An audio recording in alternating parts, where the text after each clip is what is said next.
pagi Bapak Ibu. Selamat pagi. Ya, terima kasih karena sudah menyempatkan waktu untuk hadir pada acara pada pagi hari ini, Bapak Ibu sekalian.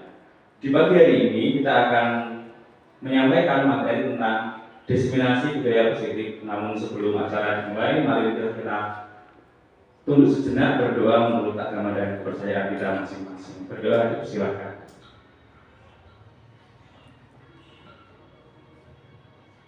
Selesai. Bapak Ibu sekalian, di pagi hari ini kita akan melihat tentang budaya positif yang terjadi di lingkungan belajar kita atau di sekolahan kita SD Negeri 4 Ringin Pitu.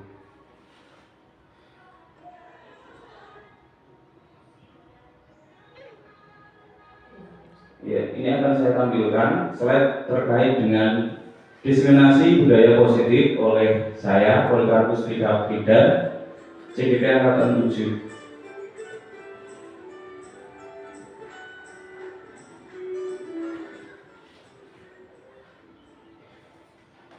Adapun materi terkait dengan budaya positif yaitu terkait dengan aksi nyata modul 1.4.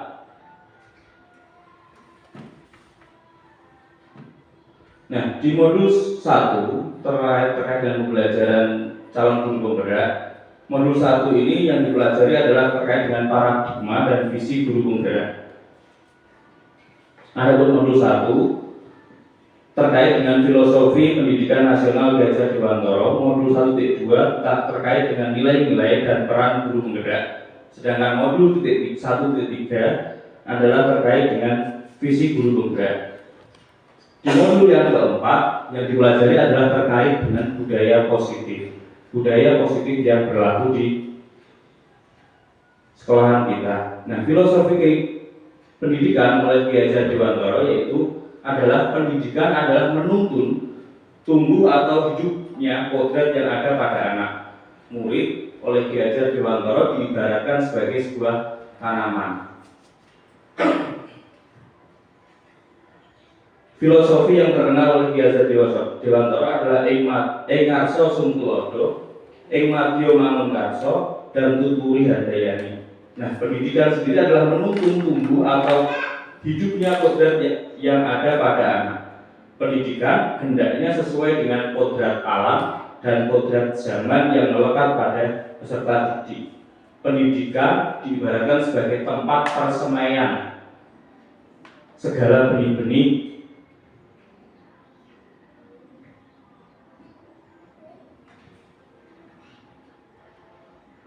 Ki Hajar Dewantara juga menekankan adanya pendidikan yang menghamba pada peserta didik. Nah, berikut Bapak Ibu terkait dengan pendidikan ada sebuah video terkait dengan pendidikan oleh Ki Hajar Dewantara. Mari kita simak bersama-sama video filosofi pendidikan Ki Hajar Dewantara ini.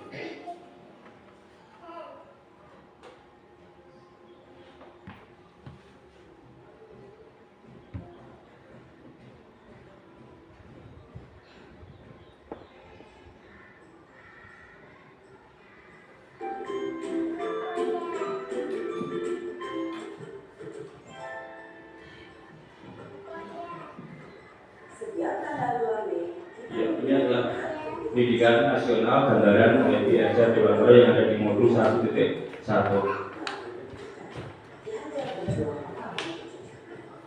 Seperti apa ceritanya? Ayo teman-teman kita simak bersama.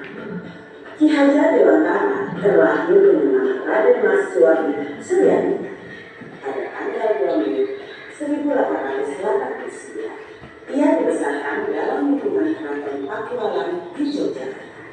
Ki Hajar sempat kuliah di Stovia atau sekolah dokter pribumi. Kemudian ia bekerja sebagai wartawan, bukan seperti utusan media dan kaum muda. Sejak muda, Ki Hajar berani menentang pemerintah kolonial Belanda. Bersama Dos Dekker dan Cipto Mangunkusumo, ia mendirikan Indis Publish pada tahun 1912 yang bertujuan mencapai Indonesia merdeka. Akibat kritiknya pada pemerintah Belanda dalam seandainya aku salah menanda, Ki Hajar diasingkan ke Pulau Bali. Dausdaker dan Cipta Mangunkusumo membela sang sehingga akhirnya tiga saudara ini diasingkan bersama-sama ke Belanda. Masa pengasingan Belanda dimanfaatkan Ki Hajar untuk mendalami dunia pendidikan dan pengajaran. Pada tahun 1919, Ki Hajar kembali ke tanah air dan terus mengkritik pemerintah kolonial Belanda lewat tulisan-tulisannya. Akibatnya, ia pun sering keluar masuk penjara. Tanggal 3 Juli 1922, Ki Hajar mendirikan lembaga pendidikan taman siswa di Yogyakarta. Sejak saat itu, Suwanti Suryadiningrat memakai nama Ki Hajar Dewantara. Anak-anak dari semua kalangan, baik minat maupun rakyat biasa, bisa bersekolah di taman siswa. Perguruan ini memiliki semboyan Ingaso Sempurna, Ingmatio Mangunkasu, Tuturi Handaya. Artinya, di depan memberi contoh, di tengah membangun semangat, dan di belakang memberi dorongan. Prinsip ini berlaku untuk semua pamong atau guru dan murid di taman siswa. Setelah Indonesia merdeka, Presiden Soekarno mengangkat Ki Hajar sebagai Menteri Pendidikan pertama. Semboyan Tuturi Handaya ini pun hingga kini tetap dipakai dalam dunia pendidikan Indonesia. Bapak Ibu calon guru penggerak telah menyimak video profil sejarah Bapak Pendidikan Nasional kita Ki Hajar. Itu Bapak Ibu terkait dengan sejarah yang ada dengan pendidikan di Indonesia, berdirinya taman siswa maupun indisi partai. Selanjutnya Bapak Ibu, setelah kita melihat tentang filosofi pendidikan Ki Hajar Dewantara tadi, di modul yang 1.2 kita juga akan belajar tentang nilai. Nah, Bapak Ibu, nilai peran dan nilai guru penggerak. Nah, nilai guru penggerak. Terkait dengan nilai guru penggerak,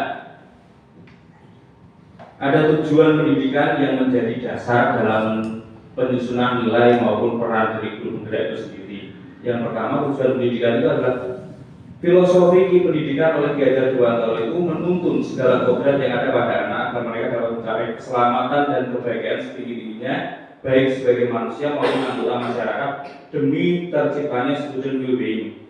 Visi guru penggerak adalah di sini, visi kami adalah mewujudkan generasi unggul yang berakhlak mulia, mandiri, kreatif, dan inovatif.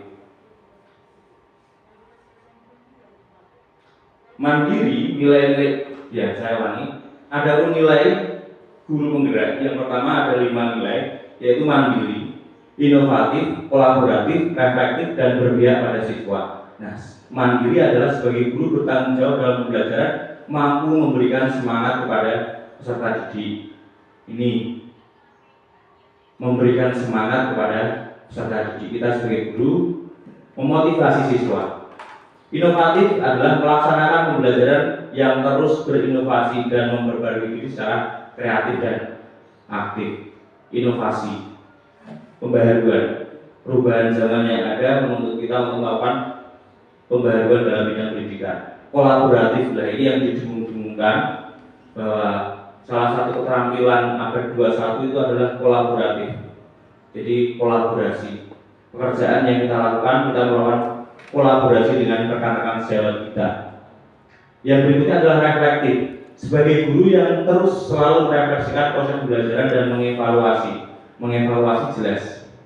Ini salah satu menyusun, merancang, melaksanakan, dan mengevaluasi pembelajaran. Dalam evaluasi itu perlu direfleksikan pembelajaran yang terjadi. Dan yang terakhir adalah berpihak pada siswa, keberpihakan siswa sebagai pusat orientasi dari pembelajaran kita. Selanjutnya, peran guru penggerak adalah menjadi pemimpin pembelajaran, menjadi coach bagi rekan guru atau rekan kerja maupun guru lain, Yang berikutnya adalah mendorong kolaborasi, mewujudkan kepemimpinan murid dan menggerakkan komunitas praktisi. Menjadi pemimpin pembelajaran, guru kita mendidik secara tidak langsung menjadi pemimpin pembelajaran. Peran guru penggerak. Peran guru penggerak ada 5, yaitu menjadi pemimpin pembelajaran, menjadi coach bagi rekan kerja atau guru lain, mendorong kolaborasi, mewujudkan kepemimpinan murid dan menggerakkan komunitas praktisi. Nah, menjadi pemimpin pembelajaran jelas kita sebagai guru, manajemen kelas, mengatur kelas. Menjadi coach bagi rekan kerja atau guru lain. Dalam kegiatan kita bersosial di lingkungan sekolah, tentu kita berkomunikasi dengan rekan-rekan guru yang lain. Saling berbagi, saling membagi pengetahuan adalah salah satu bentuk coach dalam kegiatan kita.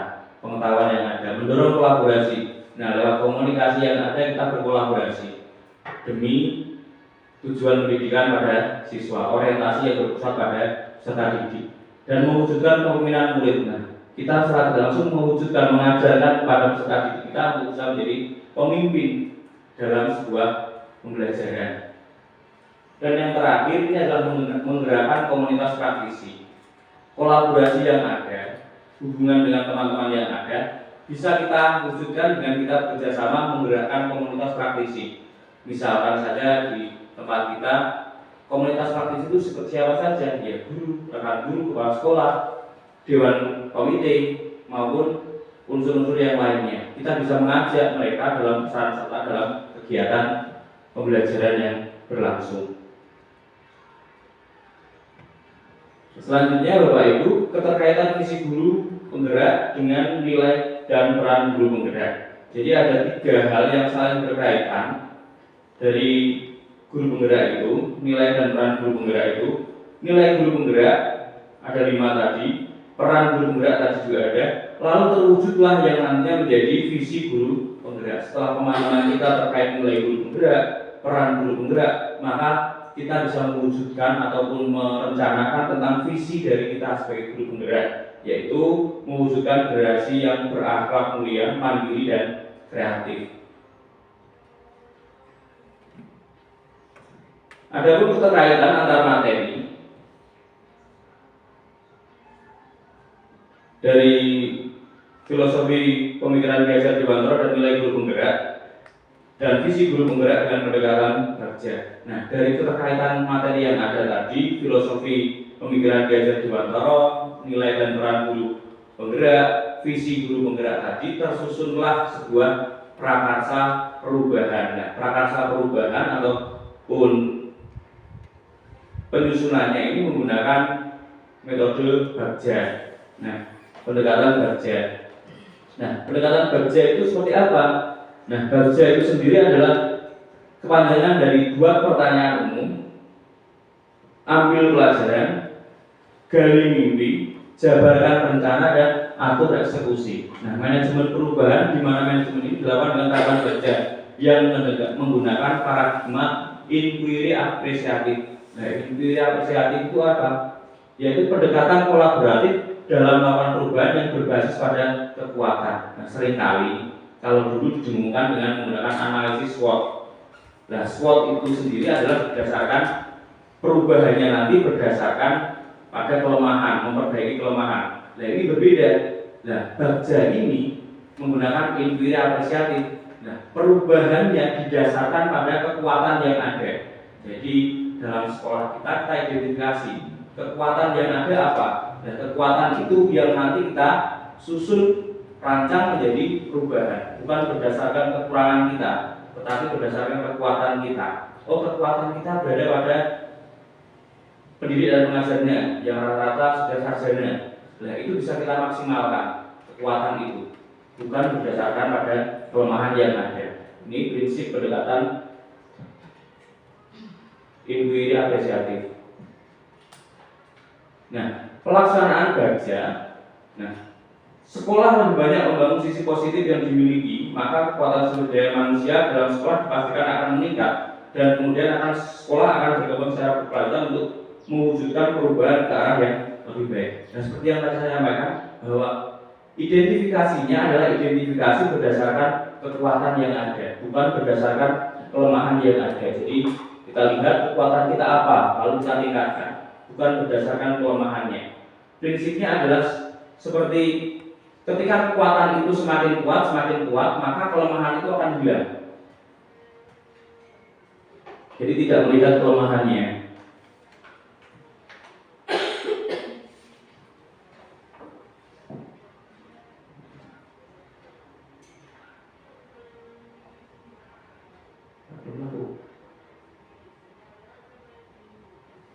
Yang berikutnya adalah budaya positif 1.4. Nah, budaya positif ini adalah yang dipelajari, ada lumayan banyak. Yang pertama adalah disiplin positif dan kebajikan universal. Lalu yang berikutnya teori motivasi, hukuman, penghargaan, dan restitusi. Yang ketiga adalah keyakinan kelas. Yang keempat adalah 5 kebutuhan dasar manusia dan dunia yang berkualitas. Lalu ada 5 posisi kontrol. Nah, dalam hal ini nanti kegiatan budaya positif yang lebih pada penekanannya terletak pada segitiga restitusinya.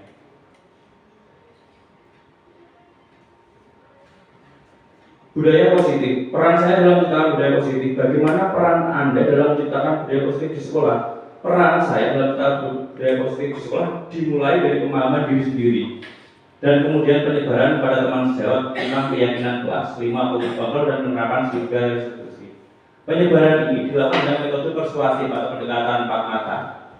Bisa komunikasi yang ada antara 1 dengan 2 orang guru melakukan pendekatan, kita guiding bersama kekuatan yang ada, permasalahan yang ada, dengan tujuannya adalah menumbuhkan budaya positif yang termotivasi dari dalam yang nantinya membentuk karakter murid yang berprofil Pancasila. Nah, pendekatan dari dalam ini muncul motivasi dari dalam ini yang diupayakan. Jadi bukan karena sebuah keterpaksaan dari peserta didik.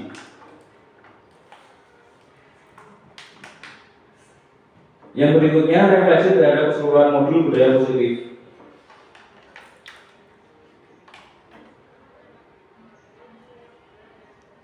Disiplin positif adalah pendekatan untuk menuntun anak agar berdaya mengontrol diri dan bagaimana menguasai diri untuk memilih tindakan yang mengacu pada nilai kebajikan. Disiplin positif merupakan komponen utama dalam mewujudkan budaya positif ini itu sendiri. Yang berikutnya teori kontrol. Nah, ini teori kontrol ini pada dasarnya yang bisa mengontrol seseorang itu adalah orang itu sendiri, bukan orang lain. Jadi mau seperti apa pengaruh dari orang lain dari luar, tapi sebenarnya dalam kemerdekaan itu terletak pada diri kita sendiri.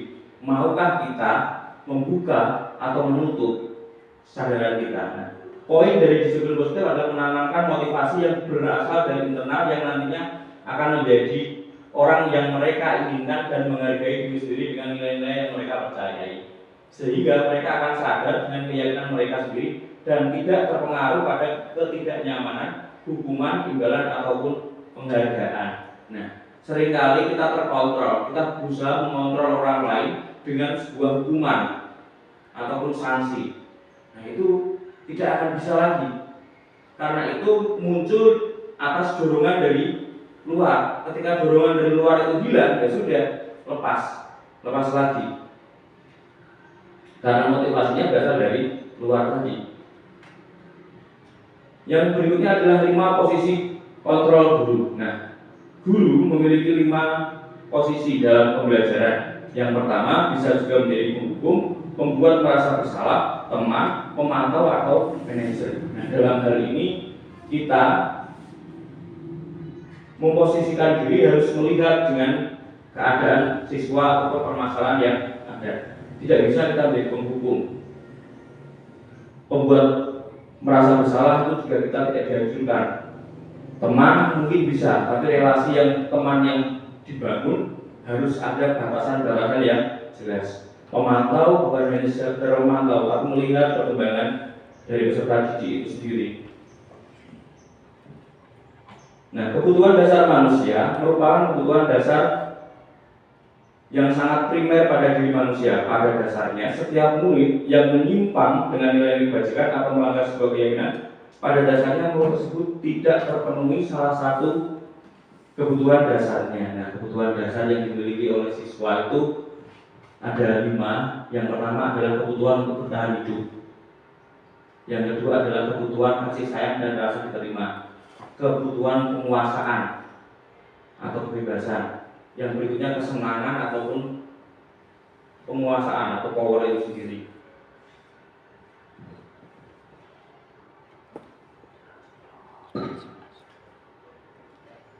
Nah, segitiga restitusi dari kebutuhan dasar itu sendiri nanti kita berusaha melihat merestitusi peserta didik mana kebutuhan dasar yang ingin mereka dapatkan. Restitusi sendiri adalah proses menciptakan kondisi bagi murid untuk memperbaiki kesalahannya, menciptakan kesadaran dari peserta didik itu sendiri untuk melihat kesalahan yang dilakukan. Dalam menciptakan restitusi perlu beberapa tindakan yang saling berkaitan satu sama lain. Nah, tindakan yang saling berkaitan dengan proses menciptakan kondisi bagi murid untuk memperbaiki kesalahan itu sendiri. Tujuan dalam segitiga restitusi adalah membimbing murid berdisiplin positif dengan motivasi yang berasal dari dalam. Motivasi dari dalam itu harus dikeluarkan ketika kegiatan restitusi itu berlangsung. Nah, tahapan-tahapan pada pendekatan segitiga restitusi ada 3. Yang pertama adalah menstabilkan identitas. Yang kedua, validasi tindakan yang salah. Dan yang ketiga, menanyakan terkait keyakinan yang mereka miliki. Ini ada contoh kegiatan restitusi yang dilakukan oleh seorang guru. Mari kita amati bersama-sama, nanti mohon diberikan komentarnya terkait video ini. Salam dan bahagia Ibu dan Bapak Guru Head. Restitusi dikembangkan oleh pakar pendidikan dan edukasi berlandaskan pada teori atau orang tua agar mengembangkan pada segitiga keyakinan. Ilmu restitusi. Ini loh videonya.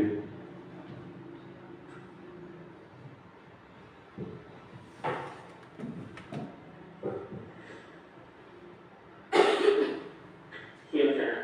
Siapa? Sudah lama gak ketemu Sarah? Kenapa hari ini ada di sini? Kesel Pak, kesel banget. Masa aku dikatain tukang fitnah Pak? Ya aku marah lah. Aku balik ngatain Eka di depan kelas. Kesel banget. Oh, begitu. Ya pasti kamu marah dan kesal. Bapak juga akan marah apabila ada yang menuduh Bapak seperti itu. Kemudian, pada saat itu, kamu melakukan apa? Ya saya langsung ngatain Eka lah Pak. Kesel banget. Saya bentak-bentak dia depan teman-teman lain. Oh, begitu. Pasti kamu melakukan seperti itu karena suatu alasan tertentu, kan? Iyalah, masa saya diam saja Pak? Ya saya bela diri lah. Masa saya dituduh tukang fitnah? Ya, wajar lah. Mempertahankan harga diri itu sesuatu yang penting buat kamu. Untung kamu tidak bertindak lebih gegabah lagi. Hanya membentak-bentak. Iya Pak. Untung saya masih bersabar dan hanya membentak saja. Sudah gemes padahal. Saya pasti bela diri lah. Ya, pasti ya. Tapi kamu memilih untuk tetap bertahan dan bersabar. Kamu memilih untuk tidak berbuat lebih parah lagi, kan? Iya. Nah, sekarang coba kita lihat lagi. Tindakan kamu yang bentak-bentak Eka di kelas. Tindakan kamu itu kira-kira sesuai dengan keyakinan kelas atau prinsip kamu tidak? Enggak lah Pak. Capek Pak jadi pemarah. Jadi keyakinan atau prinsip mana yang kurang sesuai dengan keinginan kamu? Ya, saya sebenarnya sangat menghargai orang lain. Mungkin saat itu saya menjadi emosi, jadi tidak menunjukkan sikap itu. Kamu meyakini tidak? Menghargai orang lain itu penting buat kamu. Yakinlah Pak. Iya, setuju. Kita harus saling menghargai. Namun, ada juga keyakinan yang kita sepakati yang perlu kita jalankan apabila kita sedang marah, bukan? Ya, saya bisa lebih proaktif, mulai dengan diri sendiri. Saya bisa jadi lebih bersabar, mengambil waktu untuk berpikir mau apa selanjutnya. Kira-kira kamu bersedia memperbaiki masalah ini tidak? Bersedia Pak. Kalau kamu memperbaiki masalah ini, kamu akan menjadi orang seperti apa? Saya akan menjadi orang yang bertanggung jawab kali ya Pak. dan senantiasa proaktif? Iya, menurut kamu bagaimana rasanya menjadi orang seperti itu? Ya nyaman lah, bangga bisa bersabar dan menahan diri. Baiklah kalau begitu. Yuk kita pikirkan bagaimana memperbaiki masalah ini.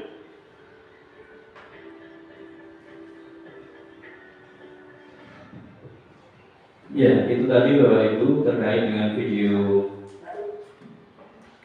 segitiga restitusi yang terjadi. Jadi kegiatan restitusi ini seringkali kita lakukan dalam keseharian kita sebagai guru. Setiap hari ketika menemui permasalahan murid, ketika kita bertemu dengan siswa, kita berkomunikasi dengan mereka menceritakan kepada kita kegiatan-kegiatan yang mereka alami atau tindakan-tindakan yang mereka lakukan. Kita sebagai guru memang berusaha mengarahkan peserta didik itu kepada kebaikan itu sendiri. Tapi seringkali juga kita muncul sebuah tindakan-tindakan penghukuman, menyalahkan ataupun menjudge, memvonis sebelum kita mendengar keseluruhan cerita yang ada. Nah, Bapak Ibu sekalian, dari video yang ada tadi, adakah tanggapan terkait dengan kegiatan restitusi tadi? Mungkin satu atau dua dari rekan-rekan yang ingin menyampaikan terkait segitiga restitusi, monggo. Monggo Pak Puji. Puji, monggo silakan.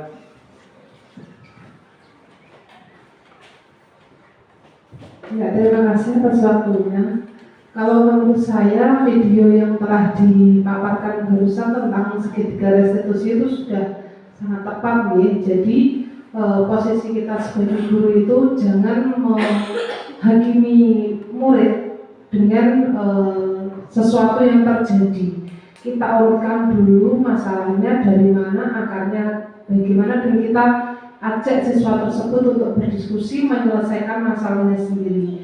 Kita di sini hanya sebagai pemandu, fasilitator. Jadi kita itu tidak menggurui siswa agar sesuai dengan keinginan kita begitu. Seharusnya sebagai guru kita juga mencontoh video tersebut dalam menghadapi kenakalan siswa di sekolah maupun di lingkungan tempat tinggalnya begitu. Terima kasih Pak atas waktunya. Itu saja.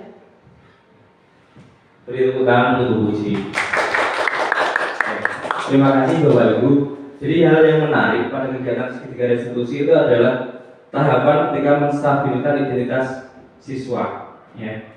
Tidak apa-apa melakukan kesalahan. Nah, seringkali kesalahan yang terjadi ini seolah-olah adalah pembenaran dari guru terkait tindakan kesalahan yang dilakukannya. Tapi itu bukan. Sebenarnya kita menstabilkan dulu. Ya. Tidak apa-apa melakukan kesalahan, dan ada kalimat penyertanya, dan setiap orang pasti melakukan kesalahan. Nah, inilah adalah tindakan ketika segitiga restitusi.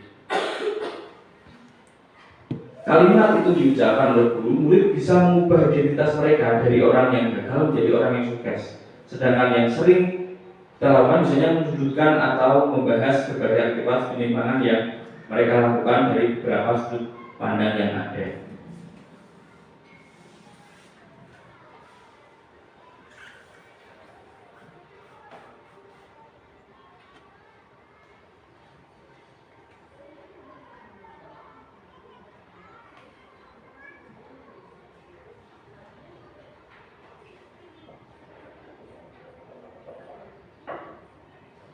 Itu Bapak Ibu, yang berikutnya kita akan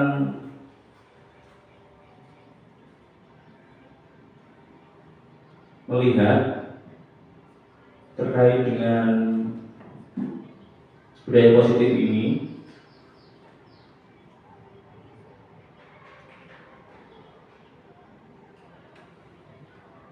Adalah terkait dengan perubahan yang kita alami dalam menciptakan budaya positif di sekolah ataupun yang kita lakukan. Nah, perubahan paradigma terkait hukuman dan penghargaan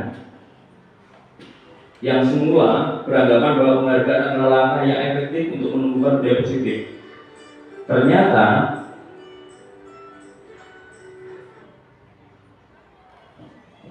Ternyata untuk membangun budaya positif harus berawal dari motivasi yang ada dalam diri siswa itu sendiri, yang nantinya akan membentuk sebuah keyakinan. Nah, bila keyakinan di kelas maupun di sekolah itu sendiri.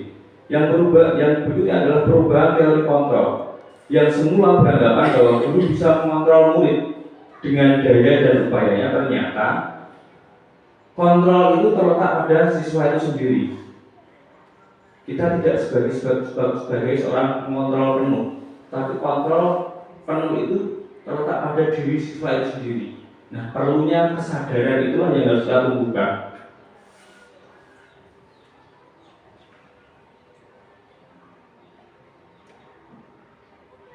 Yang berikutnya Bapak Ibu adalah saya akan ceritakan tentang perasaan ketika mengalami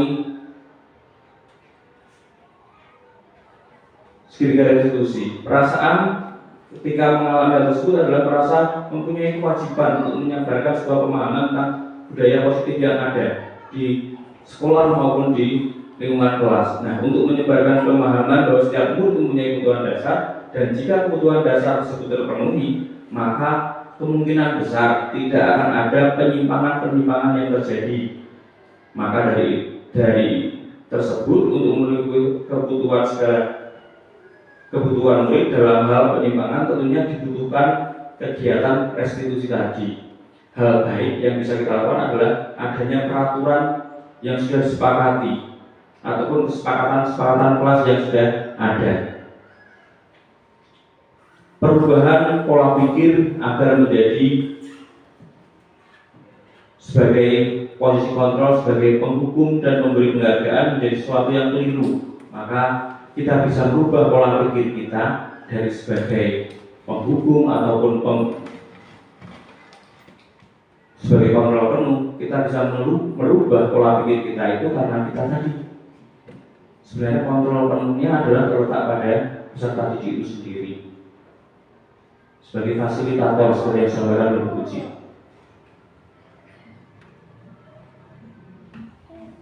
Ketika hambatan dalam kegiatan restitusi adalah ketika kita bersinggungan dengan yang lainnya. Beberapa guru mungkin masih beranggapan dengan cara pandang yang berbeda terkait dengan posisi kontrol pada siswa. Ya tidak bisa. Ya, ini kelas saya, ya ini milik saya yang memiliki. Nah, pandangan itu yang harus kita rubah. Pendekatan persuasif untuk berdiskusi dalam membangun pemahaman terkait dengan budaya positif itu sendiri.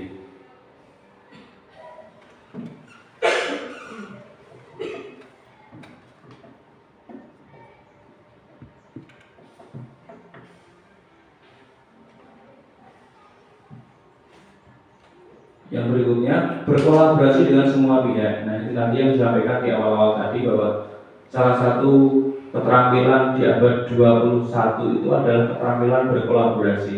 Perlu adanya kolaborasi satu dengan dua orang ataupun yang lainnya dalam membangun sebuah budaya positif. Kolaborasi bisa berbentuk komunikasi yang intens antar guru dengan teman sejawat ataupun dengan kepala sekolah, wali murid atau sebaliknya. Nah, komunikasi yang kita bangun ini tetap orientasinya pada perkembangan pertumbuhan peserta didik itu sendiri. Persamaan persepsi bisa terjadi ketika ada komunikasi yang berlangsung. Itu Bapak Ibu terkait dengan kegiatan diseminasi budaya positif. Demikian yang dapat saya sampaikan, kurang dan lebihnya mohon maaf yang sebesar-besarnya. Terima kasih. Kita akhiri dengan kita berdoa. Mari kita berdoa, tutup dengan doa.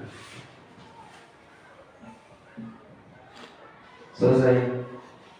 Terima kasih Bapak Ibu. Sekarang jam. Yuk, apa? Peran guru penggerak. Peran guru penggerak ada 5, yaitu menjadi pemimpin pelajaran, menjadi coach bagi rekan kerja atau guru lain, mendorong kolaborasi, mewujudkan pembinaan murid, dan menggerakkan komunitas praktisi. Nah, menjadi pemimpin pembelajaran jelas kita sebagai guru, manajemen kelas, mengatur kelas. Menjadi coach sebagai rekan kerja atau guru lain. Dalam kegiatan kita bersosial di lingkungan sekolah, tentu kita berkomunikasi dengan rekan-rekan guru yang lain.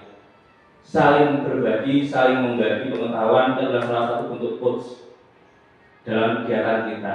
Pengetahuan yang ada, mendorong kolaborasi. Nah, lewat komunikasi yang ada kita berkolaborasi demi tujuan pendidikan pada siswa, orientasi yang berpusat pada peserta didik, dan mewujudkan kepemimpinan murid. Nah, kita secara tidak langsung mewujudkan, mengajarkan kepada peserta didik kita untuk bisa menjadi pemimpin dalam sebuah pembelajaran. Dan yang terakhir ini adalah menggerakkan komunitas praktisi. Kolaborasi yang ada, hubungan dengan teman-teman yang ada, bisa kita wujudkan dengan kita bekerjasama menggerakkan komunitas praktisi. Misalkan saja di tempat kita, komunitas praktisi itu seperti siapa saja, ya guru, rekan guru, kepala sekolah, dewan komite, maupun unsur-unsur yang lainnya. Kita bisa mengajak mereka dalam peran serta dalam kegiatan pembelajaran yang berlangsung. Selanjutnya Bapak Ibu, keterkaitan visi guru penggerak dengan nilai dan peran guru penggerak. Jadi ada 3 hal yang saling berkaitan dari guru penggerak itu, nilai dan peran guru penggerak itu. Nilai guru penggerak ada 5 tadi, peran guru penggerak tadi juga ada, lalu terwujudlah yang nantinya menjadi visi guru penggerak. Setelah pemahaman kita terkait nilai guru penggerak, peran guru penggerak, maka kita bisa mewujudkan ataupun merencanakan tentang visi dari kita sebagai guru penggerak, yaitu mewujudkan generasi yang berakhlak mulia, mandiri, dan kreatif. Adapun keterkaitan antar materi dari filosofi pemikiran Geser Dewantara dan nilai guru penggerak dan visi guru penggerak dengan pendekatan Bagja. Nah, dari keterkaitan materi yang ada tadi, filosofi pemikiran Geser Dewantara, nilai dan peran guru penggerak, visi guru penggerak tadi, tersusunlah sebuah prakarsa perubahan. Nah, prakarsa perubahan ataupun penyusunannya ini menggunakan metode Bagja. Nah, pendekatan Bagja. Nah, pendekatan Bagja itu seperti apa? Nah, Bagja itu sendiri adalah kepanjangan dari 2 pertanyaan umum, ambil pelajaran, gali mimpi, jabarkan rencana, dan atur eksekusi. Nah, manajemen perubahan di mana manajemen ini dilakukan dengan tahapan Bagja yang menggunakan paradigma inquiry apresiatif. Nah, inquiry apresiatif itu apa? Yaitu pendekatan kolaboratif dalam melakukan perubahan yang berbasis pada kekuatan. Nah, seringkali kalau dulu didengungkan dengan menggunakan analisis SWOT. Nah, SWOT itu sendiri adalah berdasarkan perubahannya nanti berdasarkan pada kelemahan, memperbaiki kelemahan. Nah, ini berbeda. Nah, Bagja ini menggunakan inquiry apresiatif. Nah, perubahannya didasarkan pada kekuatan yang ada. Jadi dalam sekolah kita identifikasi kekuatan yang ada apa. Dan kekuatan itu yang nanti kita susun, rancang menjadi perubahan, bukan berdasarkan kekurangan kita, tetapi berdasarkan kekuatan kita. Oh, kekuatan kita berada pada pendidik dan pengajarnya yang rata-rata sudah sarjana. Nah, itu bisa kita maksimalkan kekuatan itu, bukan berdasarkan pada kelemahan yang ada. Ini prinsip pendekatan inquiry apresiatif. Nah, pelaksanaan Bagja. Nah, sekolah lebih banyak membangun sisi positif yang dimiliki, maka kekuatan sumber daya manusia dalam sekolah dipastikan akan meningkat, dan kemudian sekolah akan berkembang secara berkelanjutan untuk mewujudkan perubahan ke arah yang lebih baik. Dan seperti yang tadi saya sampaikan, bahwa identifikasinya adalah identifikasi berdasarkan kekuatan yang ada, bukan berdasarkan kelemahan yang ada. Jadi kita lihat kekuatan kita apa, lalu kita tingkatkan, bukan berdasarkan kelemahannya.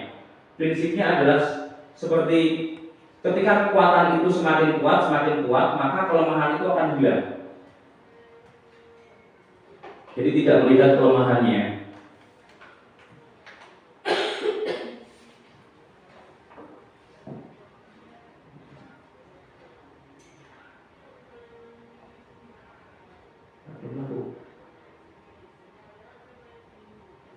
Yang berikutnya adalah budaya positif 1.4. Nah, budaya positif ini adalah yang dipelajari ada lumayan banyak. Yang pertama adalah disiplin positif dan kebajikan universal. Lalu yang berikutnya teori motivasi, hukuman, penghargaan, dan restitusi. Yang ketiga adalah keyakinan kelas. Yang keempat adalah 5 kebutuhan dasar manusia dan dunia yang berkualitas. Lalu ada 5 posisi kontrol. Nah, dalam hal ini nanti kegiatan budaya positif yang lebih pada penekanannya terletak pada segitiga restitusinya.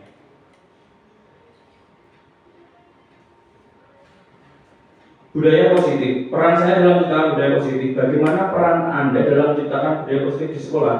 Peran saya dalam menciptakan budaya positif di sekolah dimulai dari pemahaman diri sendiri dan kemudian penyebaran pada teman sejawat tentang keyakinan kelas, 5 posisi kontrol dan penerapan segitiga restitusi. Penyebaran ini dilakukan dengan metode persuasif atau pendekatan 4 mata. Bisa komunikasi yang ada antara 1 dengan 2 orang guru melakukan pendekatan, kita gali bersama kekuatan yang ada, permasalahan yang ada, dengan tujuannya adalah menumbuhkan budaya positif yang termotivasi dari dalam yang nantinya membentuk karakter murid yang berprofil Pancasila. Nah, pendekatan dari dalam ini muncul motivasi dari dalam ini yang diupayakan. Jadi bukan karena sebuah keterpaksaan dari peserta didik.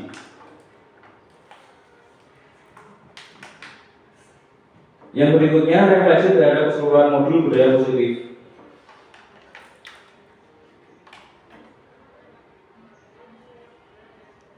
Disiplin positif adalah pendekatan untuk menuntun anak agar berdaya mengontrol diri dan bagaimana menguasai diri untuk memilih tindakan yang mengacu pada nilai kebajikan. Disiplin positif merupakan komponen utama dalam mewujudkan budaya positif ini itu sendiri. Yang berikutnya teori kontrol. Nah, ini teori kontrol ini pada dasarnya yang bisa mengontrol seseorang itu adalah orang itu sendiri, bukan orang lain. Jadi mau seperti apa pengaruh dari orang lain dari luar, tapi sebenarnya dalam kemerdekaan itu terletak pada diri kita sendiri. Maukah kita membuka atau menutup kesadaran kita? Nah, poin dari disiplin positif adalah menanamkan motivasi yang berasal dari internal yang nantinya akan menjadi orang yang mereka inginkan dan menghargai diri sendiri dengan nilai-nilai yang mereka percayai, sehingga mereka akan sadar dengan keyakinan mereka sendiri dan tidak terpengaruh pada ketidaknyamanan, hukuman, imbalan ataupun penghargaan. Nah, seringkali kita terkontrol, kita berusaha mengontrol orang lain dengan sebuah hukuman ataupun sanksi. Nah, itu tidak akan bisa lagi, karena itu muncul atas dorongan dari luar. Ketika dorongan dari luar itu hilang, ya sudah, lepas lagi, karena motivasinya berasal dari luar tadi. Yang berikutnya adalah 5 posisi kontrol guru. Nah, guru memiliki 5 posisi dalam pembelajaran. Yang pertama bisa juga menjadi penghukum, pembuat merasa bersalah, teman, pemantau atau manajer. Nah, dalam hal ini kita memposisikan diri harus melihat dengan keadaan siswa atau permasalahan yang ada. Tidak bisa kita menjadi penghukum. Pembuat merasa bersalah itu juga kita tidak dianjurkan. Teman mungkin bisa, tapi relasi yang teman yang dibangun harus ada batasan-batasan yang jelas. Pemantau bukan hanya sekedar memantau, tapi melihat perkembangan dari peserta didik itu sendiri. Nah, kebutuhan dasar manusia merupakan kebutuhan dasar yang sangat primer pada diri manusia. Pada dasarnya, setiap murid yang menyimpang dengan nilai kebajikan atau melanggar sebuah keyakinan, pada dasarnya murid tersebut tidak terpenuhi salah satu kebutuhan dasarnya. Nah, kebutuhan dasar yang dimiliki oleh siswa itu ada 5. Yang pertama adalah kebutuhan untuk bertahan hidup. Yang kedua adalah kebutuhan kasih sayang dan rasa diterima. Kebutuhan penguasaan atau kebebasan. Yang berikutnya kesenangan ataupun penguasaan atau power itu sendiri.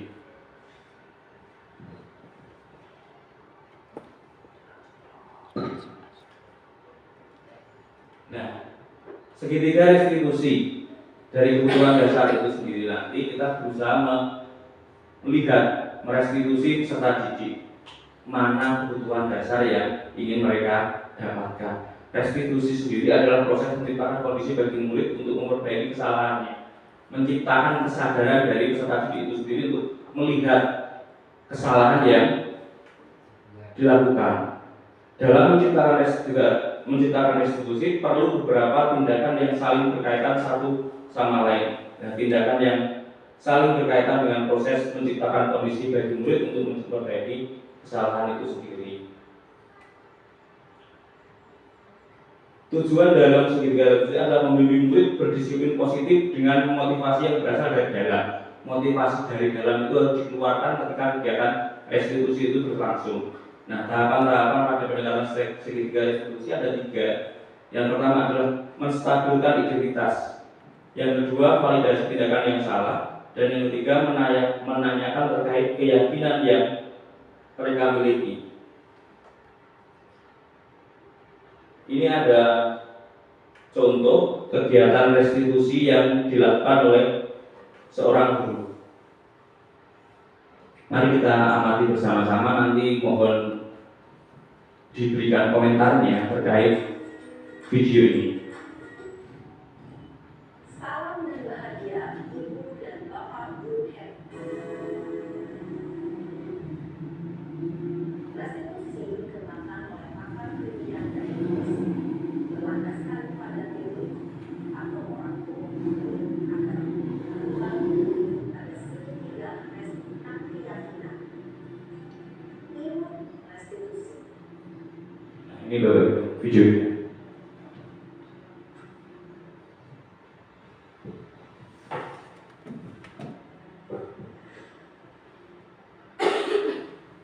Siap sana. Siapa? Sudah lama gak ketemu sana? Kenapa hari ada di sini? Kesel Pak, kesel banget. Masa aku dikatain tukang fitnah Pak? Ya aku marah lah. Aku balik ngatain Eka di depan kelas. Kesel banget. Oh begitu. Ya pasti kamu marah dan kesal. Bapak juga akan marah apabila ada yang menuduh Bapak seperti itu. Kemudian pada saat itu kamu mau melakukan apa? Ya saya langsung ngatain Eka lah Pak. Kesel banget. Saya bentak-bentak dia di depan teman-teman lain. Oh begitu. Pasti kamu melakukan seperti itu karena suatu alasan tertentu kan? Iyalah, masa saya diam saja Pak? Ya saya bela diri lah. Masa saya dituduh tukang fitnah? Ya wajar lah. Mempertahankan harga diri itu sesuatu yang penting buat kamu. Untung kamu tidak bertindak lebih gegabah lagi. Hanya membentak-bentak. Iya Pak. Untung saya masih bersabar dan hanya membentak saja. Sudah gemes padahal. Saya pasti bela diri lah. Ya pasti ya. Tapi kamu memilih untuk tetap bertahan dan bersabar. Kamu memilih untuk tidak berbuat lebih parah lagi kan? Iya. Nah, sekarang coba kita lihat lagi tindakan kamu yang bentak-bentak Eka di kelas. Tindakan kamu itu kira-kira sesuai dengan keyakinan kelas atau prinsip kamu tidak? Enggak lah Pak. Capek Pak jadi pemarah. Jadi keyakinan atau prinsip mana yang kurang sesuai dengan keinginan kamu? Ya, saya sebenarnya sangat menghargai orang lain. Mungkin saat itu saya menjadi emosi, jadi tidak menunjukkan sikap itu. Kamu meyakini tidak? Menghargai orang lain itu penting buat kamu. Yakinlah Pak. Iya, setuju. Kita harus saling menghargai. Namun, ada juga keyakinan yang kita sepakati yang perlu kita jalankan apabila kita sedang marah, kan? Ya, saya bisa lebih proaktif, mulai dengan diri sendiri. Saya bisa jadi lebih sabar, mengambil waktu banyak untuk berpikir mau apa selanjutnya. Kira-kira kamu bersedia memperbaiki masalah ini tidak? Bersedia Pak. Kalau kamu memperbaiki masalah ini, kamu akan menjadi orang seperti apa? Saya akan menjadi orang yang bertanggung jawab kali ya Pak. Dan senantiasa proaktif. Iya, menurut kamu bagaimana rasanya menjadi orang seperti itu? Ya nyaman lah, bangga bisa bersabar dan menahan diri. Baiklah kalau begitu. Yuk kita pikirkan bagaimana memperbaiki masalah ini.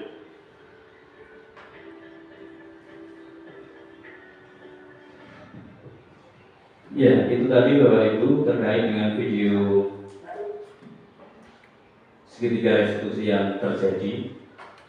Jadi kegiatan restitusi ini seringkali kita lakukan dalam keseharian kita sebagai guru.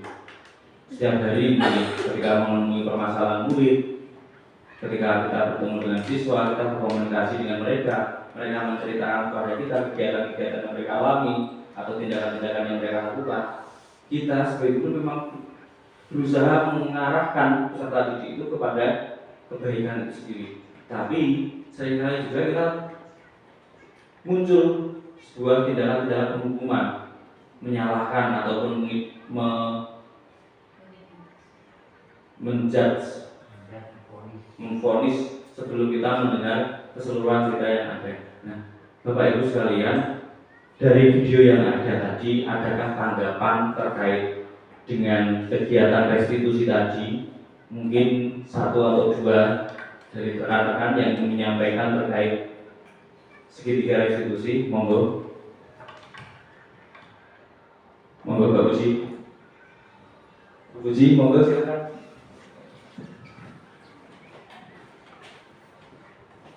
Ya, terima kasih atas waktunya. Kalau menurut saya video yang telah dipaparkan barusan tentang segitiga restitusi itu sudah sangat tepat nih. Jadi posisi kita sebagai guru itu jangan menghakimi murid dengan sesuatu yang terjadi. Kita urutkan dulu masalahnya dari mana, akarnya bagaimana, dan kita ajak siswa tersebut untuk berdiskusi menyelesaikan masalahnya sendiri. Kita di sini hanya sebagai pemandu, fasilitator. Jadi kita itu tidak menggurui siswa agar sesuai dengan keinginan kita begitu. Seharusnya sebagai guru kita juga mencontoh video tersebut dalam menghadapi kenakalan siswa di sekolah maupun di lingkungan tempat tinggalnya begitu. Terima kasih Pak atas waktunya. Itu saja. Beri tepuk tangan untuk Bu Puji. Terima kasih Bapak Ibu. Jadi hal yang menarik pada kegiatan segitiga restitusi itu adalah tahapan ketika menstabilkan identitas siswa. Ya. Tidak apa-apa melakukan kesalahan. Nah, seringkali kesalahan yang terjadi ini seolah-olah adalah pembenaran dari guru terkait tindakan kesalahan yang dilakukannya. Tapi itu bukan. Sebenarnya kita menstabilkan dulu. Ya. Tidak apa-apa melakukan kesalahan, dan ada kalimat penyertanya, dan setiap orang pasti melakukan kesalahan. Nah, inilah adalah tindakan ketika segitiga restitusi.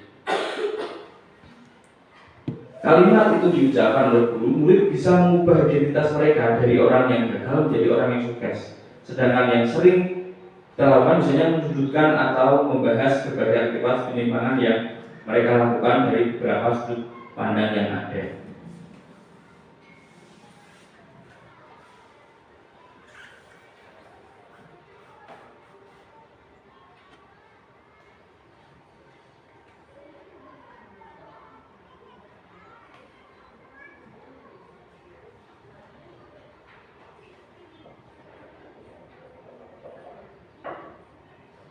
Itu Bapak Ibu, yang berikutnya kita akan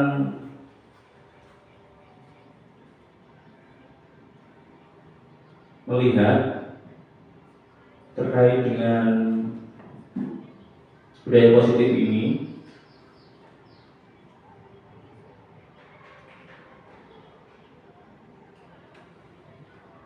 Adalah terkait dengan perubahan yang kita alami dalam menciptakan budaya positif di sekolah ataupun yang kita lakukan. Nah, perubahan paradigma terkait hukuman dan penghargaan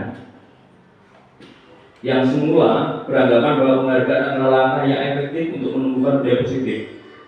Ternyata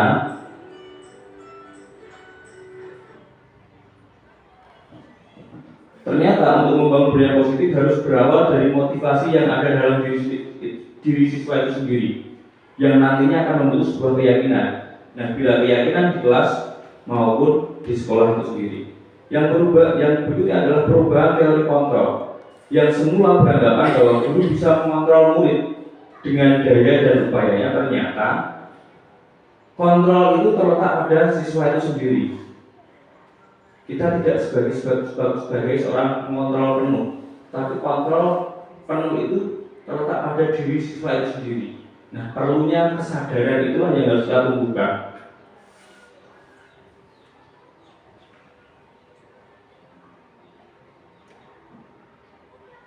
Yang berikutnya Bapak Ibu adalah saya akan menceritakan tentang perasaan ketika mengalami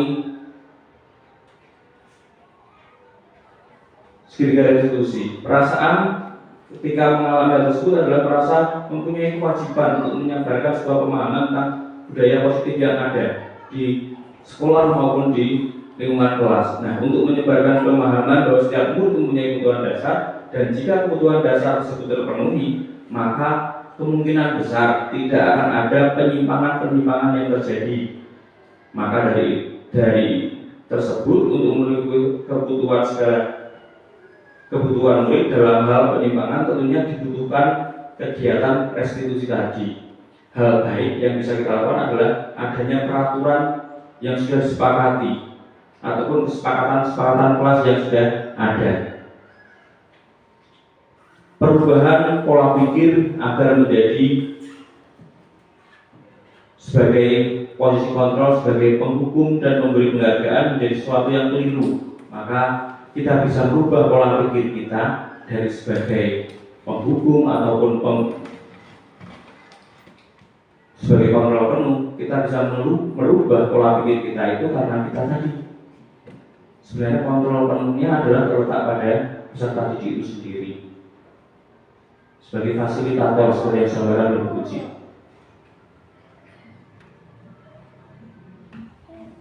Ketika hambatan dalam kegiatan restitusi adalah ketika kita bersinggungan dengan yang lainnya.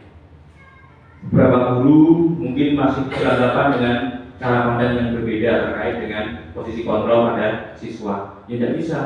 Ya ini kelas saya, ya ini milik saya yang memiliki. Nah, pandangan itu yang harus kita rubah. Pendekatan persuasif untuk berdiskusi dalam membangun pemahaman terkait dengan budaya positif itu sendiri.